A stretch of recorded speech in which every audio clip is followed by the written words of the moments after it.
Hey everyone, so this is Amber. I am doing an essential oils class.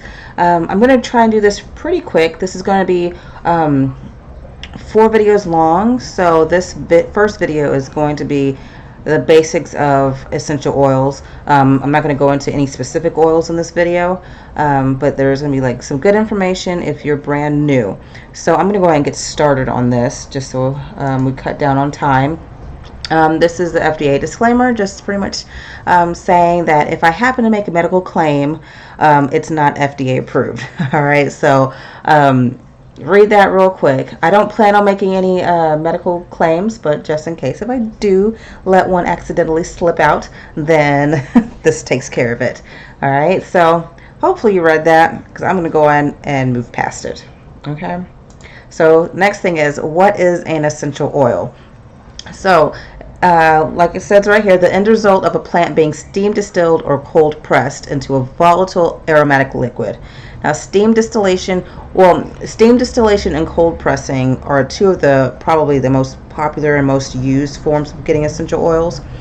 Steam distillation is using a steam at a certain temperature to break down the plant material. Then that steam is then separated into like the hydrosol and then the oil. I think that's pretty much what it is. You can check that out. There are plenty of videos on YouTube that show you how to steam distill. Then cold pressing is using a lot of pressure to just press the oil, or press the oil out of the plant. Cold pressing is used for citrus oils. They take the rind of the oil of the plant and cold press it. Being a volatile aromatic liquid means that it's volatile because it has like tiny microscopic molecules, and because of those tiny molecules, it could change form very quickly, like say from liquid to gas. Because of that, it can permeate your cell membrane. It can pass through the blood-brain barrier. Not very many things can do that. It's that tiny. Now, when it passes the blood-brain barrier, let me get a little scientific real quick. It goes into the limbic system of your brain. Now, that system associates smells with various things. It can affect your emotions. So, say if you're having a bad day, you may want to diffuse a certain oil to help brighten your mood. That is because it is going to your limbic system and it is emotionally bright, like making you happy. It's also like when you smell something and you all of a sudden have a memory from way back when, or you have a certain smell that can be associated with someone that you have met in your past. That is all going on in the limbic system of your brain. So anyways, essential oils are used in tons of things now. They're getting really popular right now, so everything's trying to use essential oils.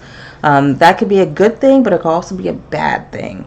It's bad because essential oils are volatile. They can go right into your brain. You don't want them to be linked up with anything that's toxic. You want to make sure you're using pure essential oils, and not just pure, but you want them to have grown in organic ways. Because think about it, if you are using oranges from a farm that used pesticides and is grown with GMOs, and it gets cold pressed, you get that bottle, first thing you're going to do is open it up and smell it. You're just not only smelling a bunch of orange essential oil, but a bunch of pesticides. And not only are you smelling it, you're putting it in your brain.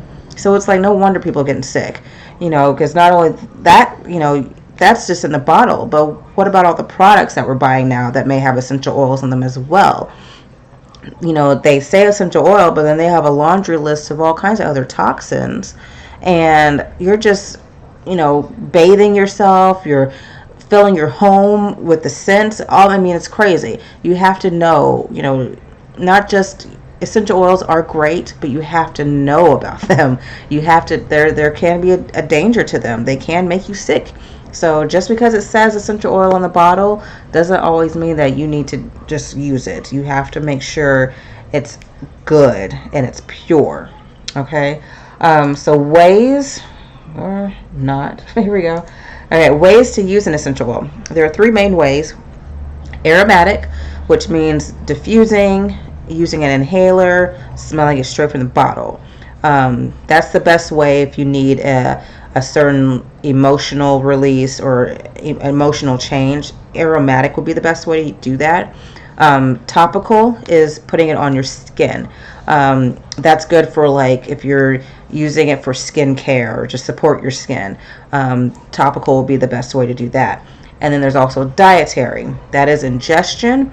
That is, usually used if you are trying to use it for a therapeutic use or even are cooking with it.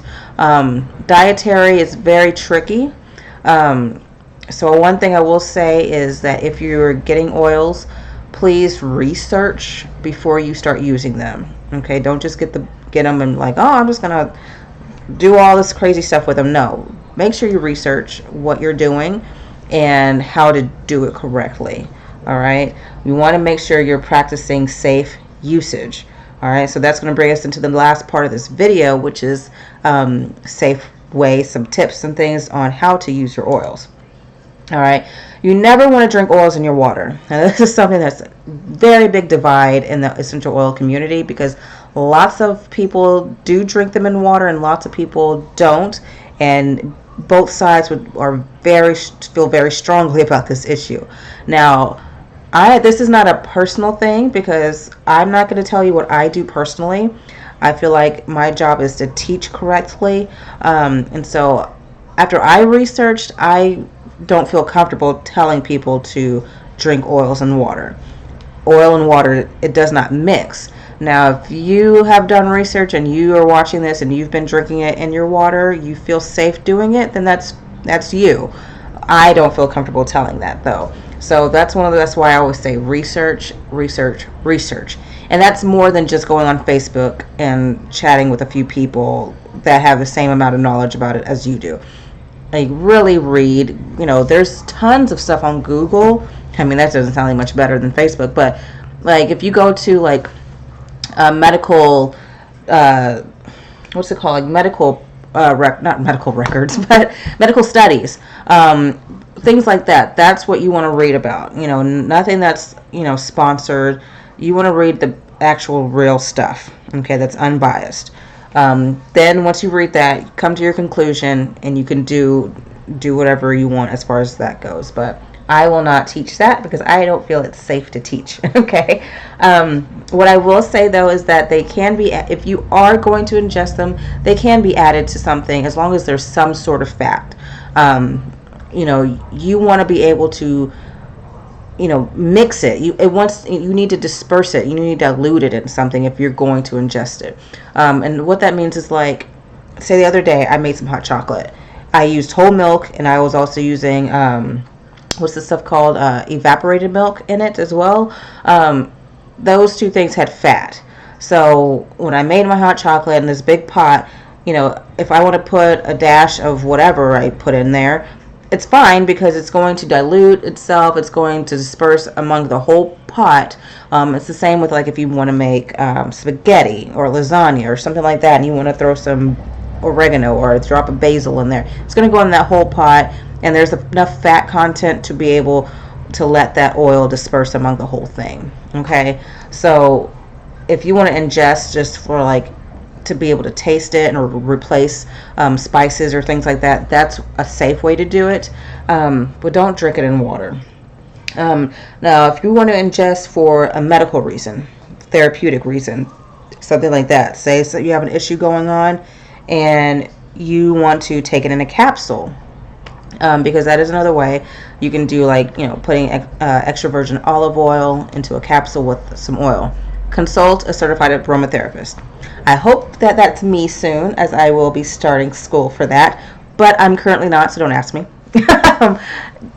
Find a certified aromatherapist. They're going to be able to ask you the right questions to tell you what you need to do, because there's a lot of different things. I can tell you, oh yeah, just take this oil in a capsule, you'll be fine. No, but you have to know how much to take in the capsule. You need to know how often to take it. You know, could it possibly interact with some medical condition you may have? You know, you go on Facebook asking people this stuff, they don't know they don't know your medical history. They don't know if you're taking any medications. They don't know anything like that. They could tell you maybe oil to use, but they can't properly tell you the logistics of how to take it. Okay, so that's why you need to meet up with a certified aromatherapist if you're going to take it for medical reasons. All right, and then to the last slide, some more tips. When using oils topically, you want to dilute them with the carrier oil. And just because I don't think I brought up what a carrier oil is, that would be something like coconut oil, almond oil, grapeseed oil, hemp seed oil, olive oil. All those types of oils will be carrier oils, and they're not essential oils. What they do is they carry this essential oil. They can spread it, they can dilute it, stretch it out. You want to do that if you're going to use it topically, because you don't want to have any form of irritation or sensitization from using them neat. And by using an oil neat, that means straight from the bottle to your skin, no dilution. And I don't understand why people don't dilute anyway. I mean, it helps the oil stretch because you already only have to use a couple of drops at a time. If you're diluting, you're making it stretch even further. So make sure you dilute with oil. It's not only is it safe, it's smart, financially smart. Second, never use water if you experience any kind of irritation. Say you diluted it, you put it on your skin, and you still notice you're getting a little red. Use more of the carrier oil on your skin to dilute it even more. Don't put water on it. That's going to make it worse. And don't use anything that's petroleum based either, like a Vaseline. That's just going to cover it right up and make it hurt even worse. Okay? So, don't use water or petroleum based products. Last, don't apply the essential oil to any sensitive areas like your eyes or ears, mucous membranes like your nose, the inside of your nose, things like that. Even if it's diluted, don't do it, because those places are extra sensitive, and if you can get them in those places, it's gonna hurt. Okay, so don't do it. I'm pretty sure that's the last. Yep, that's it. So that concludes the first video of my essential oil class. The next video is going to go over 5 oils that happen to be dietary oils. So it's very important that you check that video out. Not only am I going to talk about why these oils are great and what they can do, their properties, I'm also going to give you safe ways to use them. Okay, so I hope to see you in video number 2, and I hope this video helps you out with some good basic information. All right, guys, bye.